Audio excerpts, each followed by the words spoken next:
Anton, nice to meet you. Thank you, nice to meet you too. And welcome on Slovakia. This is your first visit on Slovakia. Yeah, it's awesome. Ďakujem. Almost.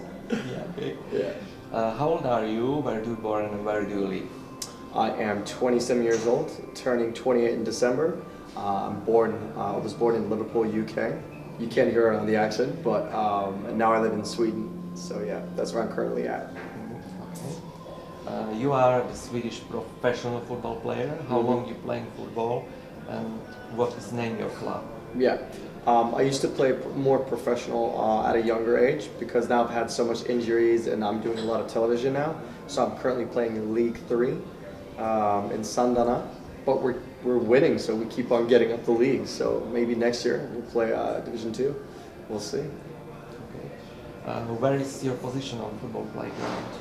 I play right wing, sometimes striker, attacker as well. So I do different types. Yeah, okay. Do you have any sports school? Yes, we do. We have certain sports schools around the country, especially where I'm from in Gothenburg. We have schools where you can, study at the same time as you play football or any other sport. So we have a lot of them. Okay. Anton, you are the first Swedish openly gay soccer. When was your coming out and why? So we had this football magazine that asked me if I wanted to come out publicly with my sexual orientation, and I was just like, if it can help people, I would love to do it because I was already out for some friends and family. So it wasn't really that tough of a decision because I just wanted everyone to know that it's okay to be gay. So I came out in a football magazine, and then publicly it exploded, and it was like around the entire world. But I do not regret that, and if it could help people, then I'm more than happy to help. Yeah, okay. Can you tell me a reaction your family? Reactions were good in the family. I said to my mom first that I was bisexual, standard, and she was like, she said, no, you're gay. I was like, all right, yeah, you're right. So yeah, it was good. It was good. Very positive news. Everybody was good with it. Mm-hmm. And what said your colleagues, like suckers and friends? All my friends were good. Football players, everyone was really fine with it. I'd never really encountered anyone that was like, no, that's not okay. So I've had mainly positive news. It's nice. What is homophobia for you? No. Homophobia for me doesn't exist in one way in my head because the word is kind of like saying that someone is afraid of you.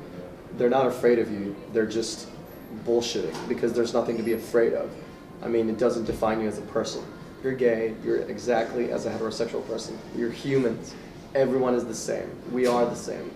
So, but homophobia for me today is just people who are scared of what they don't know. It's uneducation. They're not educated enough and they don't know about, the homosexual lifestyle and how it is, you know what I mean? Like, you can still be very, very educated and be homophobic. That's not what I'm saying, but with my words of uneducated is knowing more about homosexuals and know that we're normal people like everyone else. So it's more like that. Gay people have problems in life, schools, Yeah. work. What do you think why? As I said there again, I think why gay people have problems is because we are seen to be different. People see us differently from, because we are not in the straight heterosexual norm. We don't live the same way and do the same things, and we're seen differently when we're just the same as everyone else. And you always want to pick on the one who's not the same as everyone else. That's what people want to do when they find a way of doing it. So that is one of the reasons why I think people pick on us. And it's unnormal for some people to be gay. That's also another reason. But at the end of the day, just love yourself. Don't care. Just ignore the pathetic people. Yeah, okay. What do you think is coming out very important for gay people? The whole coming out? Well, I mean, it's always nice to come out, but I think that you shouldn't come out just because you have to. You should just live your life, basically, and do what you want to do. But it can be a very big relief for people because then everybody knows you have no skeletons in the closet and you can basically just live the way you want to live. But it's not easy. Yes. What can make a gay person if have for homosexuality problem in school, work,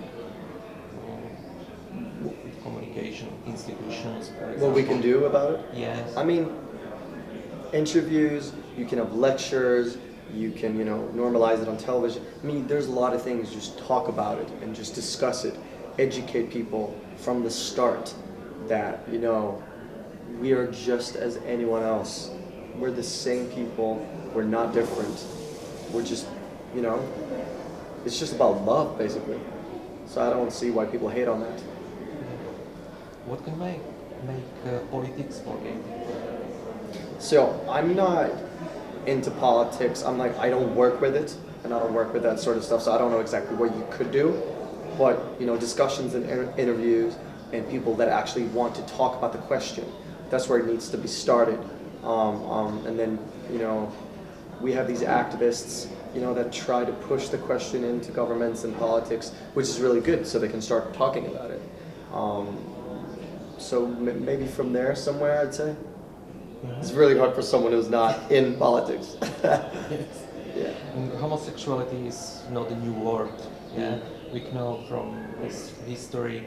What do you think homosexuality is a sick?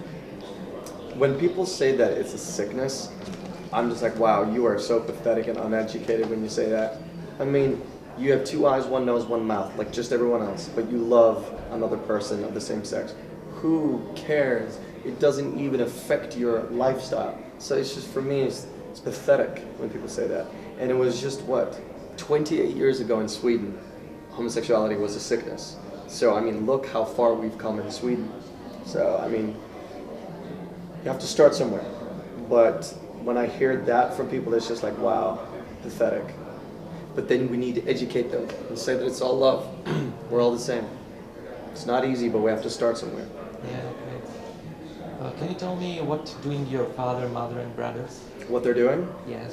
My father is a former professional football player. He used to play in the big clubs in the world: Sweden, Liverpool, PSV, Fiorentina. My mom is she's working and doing television at the moment. My brothers, they used to play football. Oldest one is professional right now, plays top league. And my sisters are just they're just working, doing television shows, vlogs, everything. So everyone in the family is occupied. They are very busy. Everyone is busy. Yeah, okay. Yeah. What is your goal in football or all life? So my goal in football was to become professional. I have been playing very professional. I've had a few injuries, and I've had the lifestyle where I want to do more stuff than football and also play football at the same time. So I've struggled there a little bit, but I think that I've had the time to play professional, really professional. So I've achieved that goal before. And in life, my goal is just to be happy and just do the things I want to do and just live the life I want. Be open and happy. Yeah. What is your top football player or club? My what? Top football player. If I have any player that I like, or is that what you mean? Yeah. Well, my favorite football player is Steven Gerrard. He used to play for Liverpool FC. He's been my role model since I was a kid. Steven Gerrard and Jamie Carragher, both Liverpool players. Yeah, okay. So, yeah. Do you know any stalkers from Slovak Republic? I do know football players from Slovak Republic. I know Hamšík. Is it Marek Hamšík? Yes. Yeah. And Weiss, but I don't think he plays in the national team anymore. I'm not sure. And you have Andrej or Nemec, something Nemec. Lubotka, something. Rushnik or something. That's very good. And Kusic, something. I know a little bit. Dubravka, the goalkeeper. Yeah. I know a little bit. Very good. And ice hockey, I used to know a lot of players as well. Okay. What are you doing in your free time? In my free time, I try to travel, meet my friends around the world. I watch a lot of television. I listen to a lot of Balkan music. Listen to a lot of music. Love movies and music, and I just try to have fun in life. But sometimes I just sit back at home on a couch and watch television, football and hockey and all sports. Yeah. What travel destination you want to visit? Do you have any plans? I want to make plans. First, I want to buy myself an apartment in Sweden so I can travel a lot more. Because currently I'm just renting one. But I would like to see Eastern Europe a lot more, like Romania, Bulgaria, Albania, all that stuff. I have a lot of family from there, so I want to do that. Just travel around the world, really. Come to Bratislava, I can.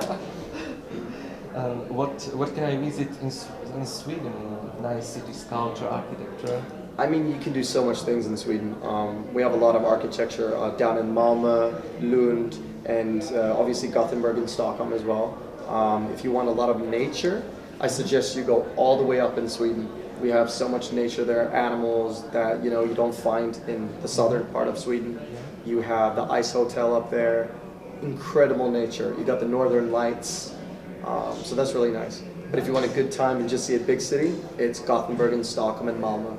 So there's a lot of places you can go. And I think there's direct flights from Bratislava to Gothenburg soon with Ryanair, so just go. Yeah. Do you know any Slovak words, drink or brand? Since my cousins are Croatian, I know a little bit of the words that are similar. I know Gekujem, something like that. That's thank you. Dobro, dobrze, dobre? Dobre. Ja sam Anton. Yeah. Pivo, šljivovica. I know some bad words, but I'm not going to say that. So yeah, that's what I know. Okay. What is your favorite music or movie? I usually like a lot of horror movies, sports documentaries, animal movies, animal documentaries, but I usually end up watching horror movies. And music-wise, I listen to everything. But lately, a lot of Balkan, because I love the old traditional folk turbo music and Chalga from Bulgaria, Manale from Romania. I just listen to everything. I love the Balkan music. It's so much fun. Yeah. Okay. Yeah. Anton, do you have a boyfriend? I do not. It's really crazy. When I was young, I had a girlfriend for 4 years, and as long as I've been with a guy is like 3 months. So I do not have a boyfriend now. Okay. Can you tell me 5 characteristic words about you? All right, I'd say that I'm funny, independent, crazy, adventurous, and spontaneous. I'd say that. Definitely. Okay. Do you have any recipe for happy life? My motto and what I think people should follow is enjoy the small things and not try to, blow things up into big, things. Just have low expectations, but good expectations. Just be like, oh, wow, it's sunny today, or like, oh, that person said hi. Just like small things that will make you happy, will get you through the day and everything. You don't have to see like everything has to happen all the time. I try to be happy for the smallest things, Like now I'm going on a train a bus ride to the Vienna airport. That's so much fun. Like enjoy the small things. Yeah, okay. You want to send any message for gay people in Slovakia or for all people? Well, for all the people in the world and here in Slovakia now, I just want to say that, there is hope. And for the people who doesn't have it as easy as anyone else, there are people who care about you and love you. And you should love yourself and always be proud of who you are, because you're born for a reason. And if you're gay, and you should just rock on and love yourself. Yeah, okay. Anton, thank you very much. Thank you very much. And meeting, and thank you. Good luck for you and your club and your family. Thank you very much. Thank you for having me.